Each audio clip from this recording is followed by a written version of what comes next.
পাঁচটি দুর্বল ইসলামী ব্যাংককে একীভূত করা হচ্ছে। একদিকে গ্রাহকরা আশায় রয়েছেন তাদের আমানত সুরক্ষিত হবে, অন্যদিকে শঙ্কা ও উদ্বেগও কাজ করছে। ফার্স্ট সিকিউরিটি ইসলামী ব্যাংক, গ্লোবাল ইসলামী ব্যাংক, ইউনিয়ন ব্যাংক, সোশ্যাল ইসলামী ব্যাংক ও এক্সিম ব্যাংক, এসব ব্যাংকগুলোর নামের সাথে পরিচিত অনেকেই। গ্রাহকরা এখনও উদ্বিগ্ন, তাদের জমা রাখা টাকা ফিরে পাওয়া যাবে কিনা। কেন্দ্রীয় ব্যাংক বলছে, একীভূত করার উদ্দেশ্য শুধুই ব্যাংকগুলোর আর্থিক অবস্থা সংশোধন করা নয়, গ্রাহকের আস্থা ফিরিয়ে আনা। কিন্তু এক্ষেত্রে সময় ও স্বচ্ছতার অভাব বিষয়গুলো হবে বড় চ্যালেঞ্জ। সিদ্ধান্ত অনুযায়ী ফার্স্ট সিকিউরিটি ইসলামী ব্যাংক, সোশ্যাল ইসলামী ব্যাংক, গ্লোবাল ইসলামী ব্যাংক, ইউনিয়ন ব্যাংক ও এক্সিম ব্যাংককে একীভূত করা হবে। নতুন ব্যাংকের সম্ভাব্য নাম ইউনাইটেড ইসলামী ব্যাংক। নতুন ব্যাংকের নামে লাইসেন্স ইস্যু করবে কেন্দ্রীয় ব্যাংক, তখন সেটির অধীনে চলে যাবে 5 ব্যাংকের সম্পদ ও দায়। এর ভেতরে কি চলছে সেই বিষয়ে তো আমরা তো বলতে পারছি না।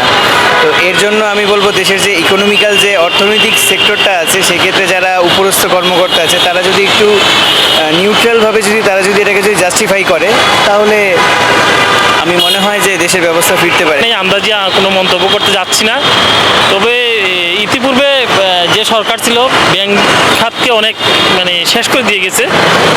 এখন নতুন গভর্নমেন্ট কি করবে না করবে আসলে এই মুহূর্তে বলা যাচ্ছে না। যেহেতু মনে করেন ব্যাংকে টাকা রাখার জন্য যদি সিকিউরিটি যদি না থাকে, ব্যাংকে টাকা রাখলে যদি সিকিউরিটি না থাকে, তো এটা তো নিয়ে তো আমাদের অবশ্যই চিন্তা করার দরকার না।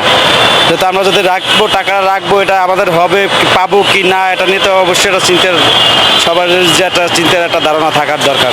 বাংলাদেশ ব্যাংক বলছে, পুরো একীভূত প্রক্রিয়াটি সম্পন্ন হতে সময় লাগবে প্রায় 5 বছর।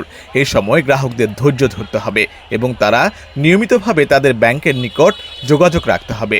সরকারের পক্ষ থেকে যেসব প্রতিশ্রুতি দেওয়া হয়েছে, বিশেষ পেমেন্ট স্কিম, আমানত সুরক্ষা, সেগুলো বাস্তবায়ন হবে কিনা সেটি এখন দেখার বিষয়। একটা সময় আমাদের এখানে ছোট করে কিছু করে আমরা পেমেন্ট করেছি। আমাদের এটিএম খোলা ছিল, এটিএমে আমরা কিছু পেমেন্ট করেছি।